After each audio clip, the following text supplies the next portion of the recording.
Alors, chers amis, bonjour. Alors, aujourd'hui, entraînement ROV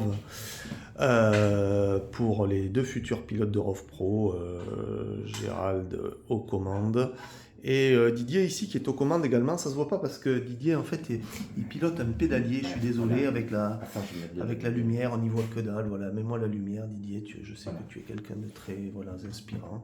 Et il pilote en fait le déroulement du téther de l'ombilic qui alimente le ROV depuis la surface et qui remonte les données, les datas. Donc on voit qu'il a identifié une fuite sur un pipeline, ça fait un petit moment qu'il cherche. Il est allé récupérer les coordonnées du pipeline, son numéro de référence, la date d'installation, on voit la fuite à côté. Et tout ceci va permettre aux équipes d'intervention humaine ou même mécanisée, peut-être avec un autre ROV sous-marin, de venir intervenir sur le pipe pour bloquer cette fuite. Voilà. Là, on a une vision de la console instructeur, qui est la console sur laquelle on a la possibilité de voir le ROV dans son environnement, mais ça, les pilotes ne le voient pas forcément, sauf dans de rares cas où il y a deux ROV en inter, il y en a un qui filme l'autre.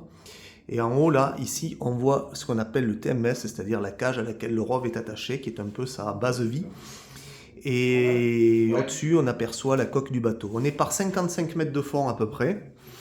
Et là, ils sont en train de remonter.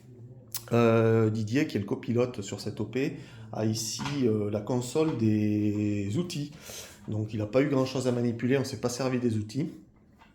Et Gérald, il a la console de pilotage. Voilà.